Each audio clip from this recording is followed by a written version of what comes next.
Steffi. Hoy quiero decirte que estamos aquí en la hora más deliciosa para estar en las murallas porque quiero que me acompañes a caminar por la muralla, a ver el atardecer, a hablar en pila frente al mar Caribe. Y yo sé que tú sabes que eso en Cartagena tiene un solo verbo que lo describe todito.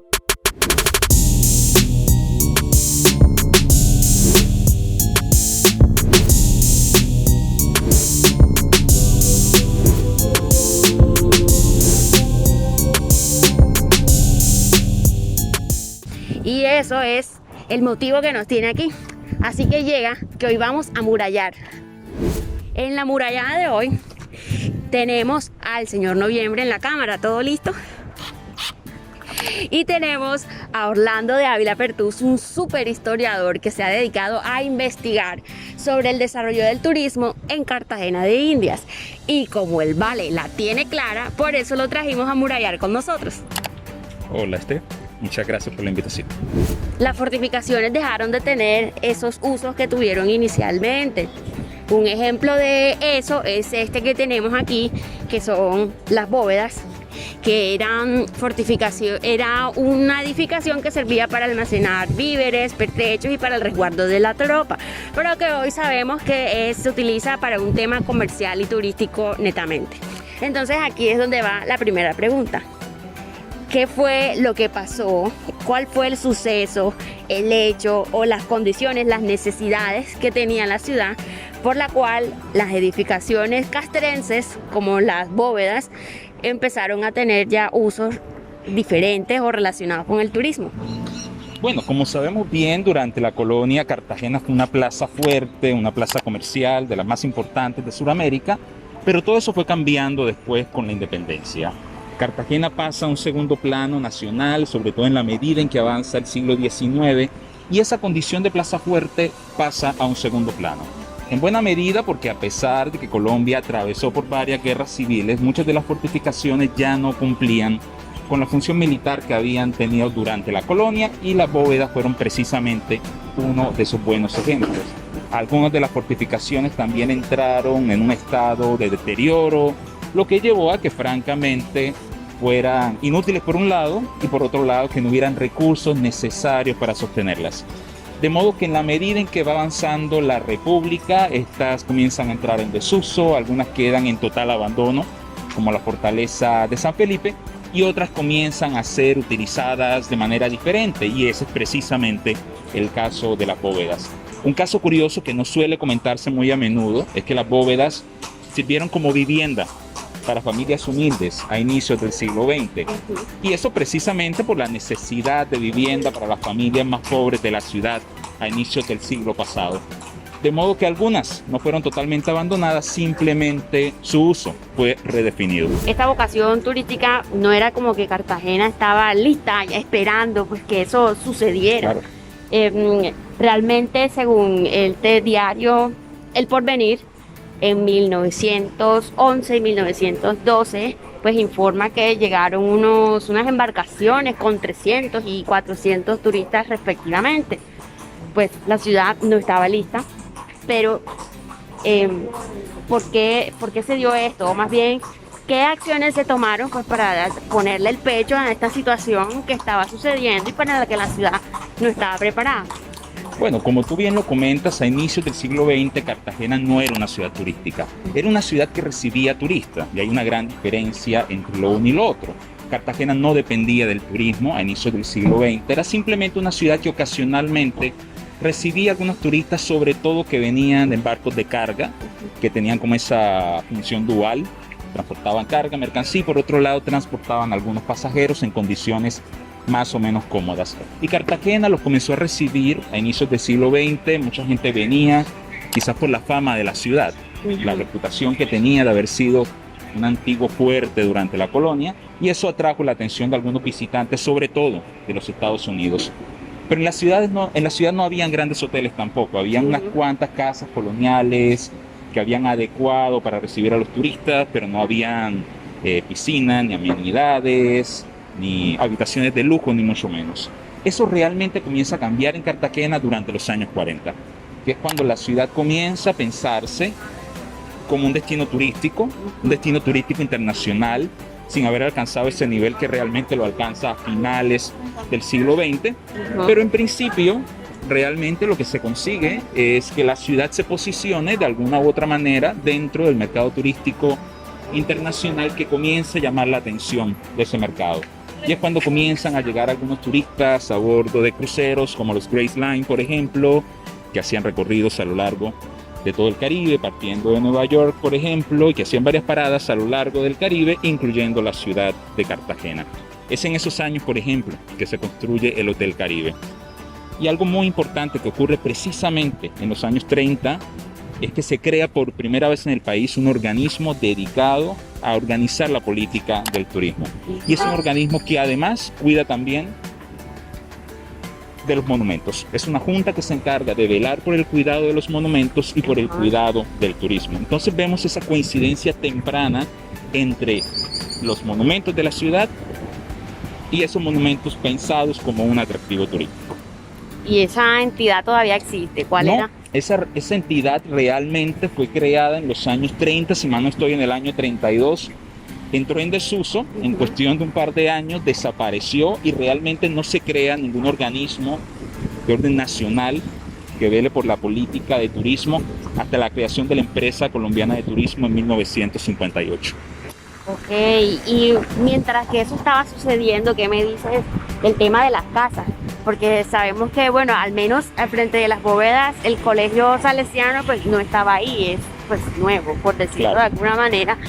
Y pues a la par de este fenómeno de preturístico de la ciudad, pues ¿qué ocurría con las personas aquí en las casas pues, al frente? Bueno, todas estas casas que están frente a la muralla no existían realmente. Habían algunas huertas, los patios de algunas casas vecinas. Recordemos que durante la colonia estaba prohibido construir sobre la línea de la muralla por temas de seguridad. Iban a ser casas que iban a estar muy vulnerables a los ataques desde el mar. Fíjate, esa no me la sabía. Claro. Entonces, esa es la razón por la cual aquí había muchos lotes baldíos que fueron ocupados progresivamente durante el siglo XX. El Colegio de los Salesianos es precisamente Vamos a subir por aquí. uno de esos ejemplos. Y la construcción de la parte republicana del claustro de Santa Clara. Esta parte que mira hacia el mar, no es una parte propia de la colonia, fue construida con posterioridad. Entonces, estas eran partes de sus padas que fueron habitadas con posterioridad, y por lo menos hasta los años 60 el centro de la ciudad tenía un uso marcadamente residencial. Albergaba viviendas de clase media, viviendas de sectores populares, muchas pensiones, inquilinatos, vivienda económica en términos generales. Pero todo esto pasa antes de que Cartagena se convierta en una ciudad turística. Cuando todo esto estaba sucediendo, pues había mucha gente que se beneficiaba de este pues, desarrollo que estaba ocurriendo en la ciudad, pero también mucha gente que se afectaba. Tengo conocimiento pues que había unos barrios que estaban aquí adosados, que de hecho uno pues se llamaba como el Boquetillo que tenemos allá adelante. Así que bueno, cuéntame, ¿quiénes fueron esas personas que resultaron afectadas con todo este desarrollo que ya se le estaba metiendo a la ciudad, pensándola para que fuera una potencia turística? Claro, a inicios del siglo XX, en la medida en que la ciudad va creciendo, pues no tiene ya capacidad de contener a toda su población dentro del recinto amurallado. Y por demás, muchas de las propiedades civiles no estaban en condiciones propicias para albergar prácticamente a nadie, muchas estaban abandonadas. Eso lleva a que muchas personas comiencen a vivir en los extramuros, así en barrios como Manga, como el Pie de la Popa, mucho más adelante barrios como Boca Grande, Lo Amador, pero también iban a surgir asentamientos espontáneos de personas humildes, los mal llamados barrios de invasión o asentamientos informales, que comienzan a ubicarse en toda la franja donde alguna vez estuvo la escollera construida por Antonio de Arévalo. Y sobre ese terreno, que era un terreno que estaba entre la muralla y el mar, comenzaron a construir viviendas, ¿no? Eran personas de clase trabajadora, pescadores, mujeres dedicadas al artesanado, al servicio doméstico, a la lavandería. Entonces, constituían básicamente la base, ¿no? de la estructura económica de la ciudad, y habían encontrado como un lugar para ubicarse. Tenemos que recordar que la ciudad todavía, a pesar de haber crecido por fuera de los extramuros, no tenía una infraestructura de transporte diseñada para albergar construcciones muy lejanas, de manera tal que la gente trataba de vivir en las proximidades. Así que se ubicaron allí donde pudieron, en tierras que pertenecían a la nación, y fue así como surgieron 3 barrios icónicos de la historia de Cartagena a inicios del siglo XX, como lo fueron Pekín, Pueblo Nuevo y Boquetillo. Probablemente no habría mucho espacio público, pero por las pocas fotografías que se conservan de los barrios, sabemos que habían casas adosadas a la muralla. Eran casas por lo general de madera, de materiales perecederos, algunas eran casas de material, como les llamamos actualmente, de mampostería. Y sí, efectivamente, habían algunas calles por fotografías aéreas que se han tomado desde aquellos años. Podemos ver que había el trazado de algunas calles, pero era un barrio que tenía mucha densidad, es decir, muchas personas vivían en poco espacio, ¿verdad? Vivían probablemente en condiciones de hacinamiento. No tenemos datos certeros porque infortunadamente no contamos con datos estadísticos de la época que nos revelen con certeza cuántas personas vivían y en qué condiciones, pero sabemos a partir de las fotografías, de las pocas descripciones, que efectivamente eran familias humildes que vivían en casitas de madera y que hicieron de este espacio, rediseñaron el espacio para hacerlo habitable. ¿Y para dónde se fueron esas personas de que vivían en los barrios? Bueno, en el año 36 se formuló, no diría yo un proyecto, realmente fue una iniciativa pública por parte del municipio que consistía en retirar estas familias y ubicarlas en el barrio de Canapote. En Canapote realmente no había nada, era simplemente un terreno que le pertenecía al municipio, y allí se le adecuaron unos lotes a las personas y se les permitió establecerse allí como a manera de compensación por haberles sacado de acá, del lugar original donde habían tenido sus barrios.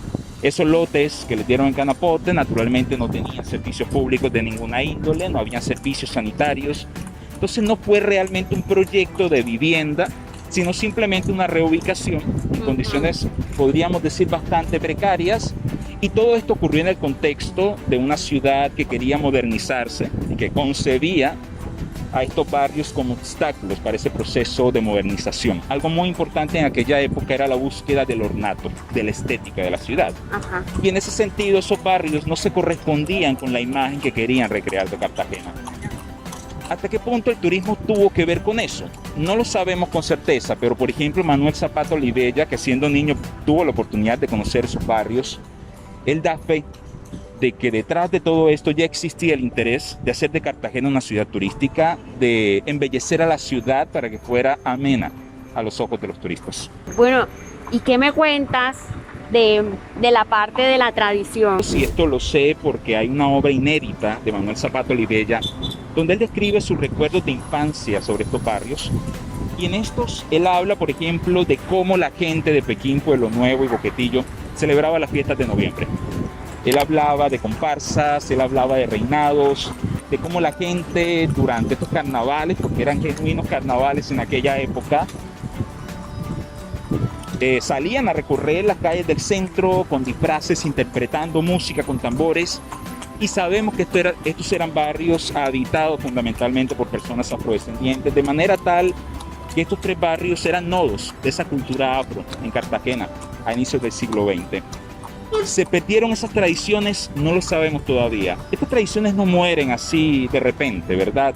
Indistintamente de que estas comunidades sean disgregadas, desmembradas, sabemos que esas tradiciones inmateriales persisten, ¿no?, en la vida cotidiana de las personas, y es probable que esas expresiones culturales hayan tenido alguna continuidad en el barrio de Canapote.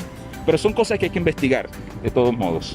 Ya que pasamos ahorita el Boquetillo, el Boquetillo es como un lugar que me causa mucha ternura porque muchos que estudiamos en la Universidad de Cartagena o que tuvimos algo que ver con algo en el centro, pues nos bajábamos allí en la Avenida Santander y cruzábamos por ahí. Tú también lo hiciste, ¿te pasó? Claro, por supuesto, claro que sí. Por supuesto, en ese entonces no tenía ni idea de la existencia de estos barrios, y es como una señal de alerta de cómo a veces no se pierden las tradiciones, pero este tipo de sitios se pierden en la memoria urbana, en la memoria colectiva de las personas que habitan la ciudad.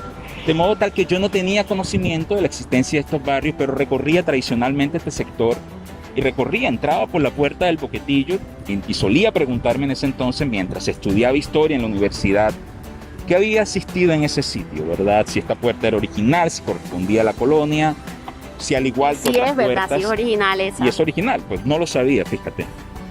Siempre pensé que había sido una de las tantas puertas construidas en el curso de la República.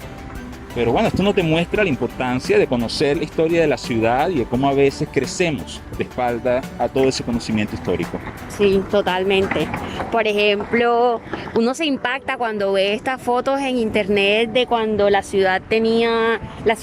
fortificaciones tenían los postes de luz, los carros transitando sobre las explanadas, faros, en fin. Sí, de hecho, y es sorprendente porque uno pensaría que ya para los años 60, cuando Cartagena estaba haciendo grandes esfuerzos para recuperar su patrimonio, cuando ya inclusive incorporan el término de patrimonio a esa labor de rediseñar la ciudad, uno pensaría que ya para ese entonces el cordón amurallado estaría limpio de las adiciones y de todas aquellas modificaciones que fueron hechas durante la República. Pero lo cierto es que no, lo cierto es que todavía en los años 60 había muchísimo de todos esos usos prácticos que la ciudad le dio a las murallas después de que éstas perdieron su uso militar.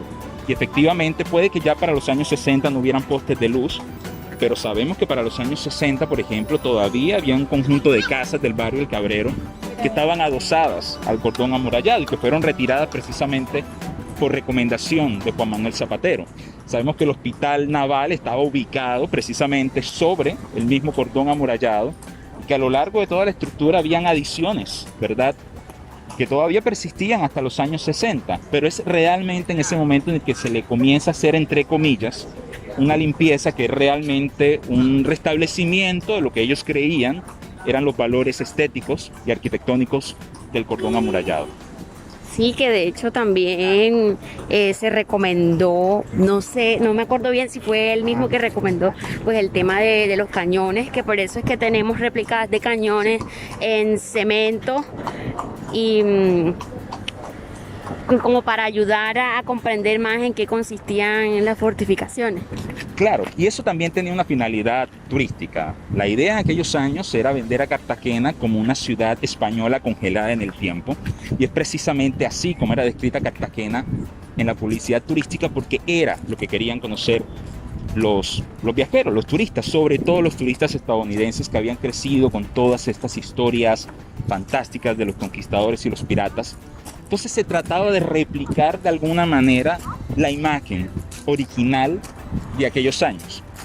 Pero por supuesto ya para ese entonces no habían cañones sobre las murallas, de modo tal que Juan Manuel Zapatero recomendó hacer una labor de mímesis, de imitación, para incorporar esos elementos que se creían propios de la colonia y, como te había dicho, restablecer esos valores arquitectónicos y estéticos que debía haber tenido la muralla durante sus tiempos originales. Bueno, Orlando, entonces aprovecho que estamos aquí para contarte que estamos en el baluarte de Santa Cruz, que es mi baluarte favorito.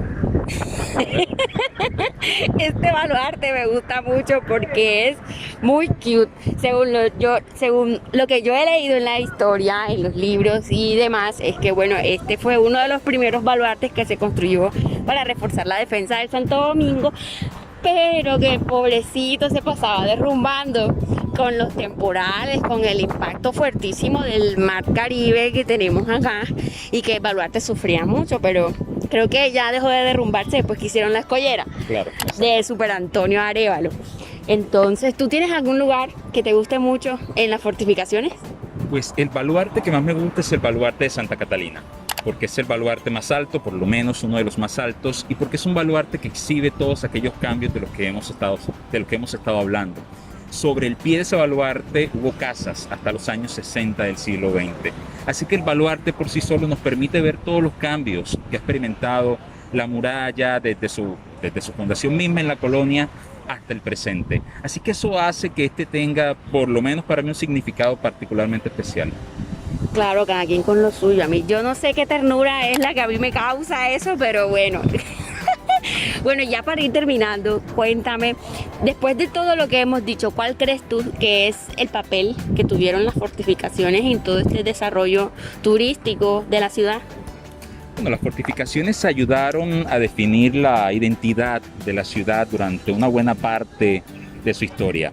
Fue puerto y plaza fuerte durante la colonia y en el siglo XX fue una ciudad pensada precisamente desde sus monumentos, desde ese patrimonio material legado por los españoles, pero intervenido y construido por distintos sujetos sociales que habitaron históricamente esta ciudad durante toda la colonia.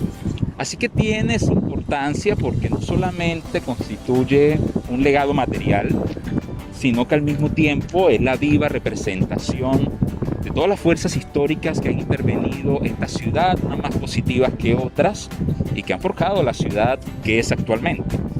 Y estas murallas son efectivamente un patrimonio histórico de la humanidad, lo son desde el 84, lo sabemos, pero es ante todo y más que cualquier otra cosa un patrimonio de la ciudadanía, de hombres y mujeres de esta ciudad que siguen acudiendo a este espacio para amurallar, para caminarlo, para habitarlo, para practicar actividades económicas, por actividades recreativas, culturales, en fin, sigue siendo un espacio de uso ciudadano y creo que esa es la importancia de este recinto.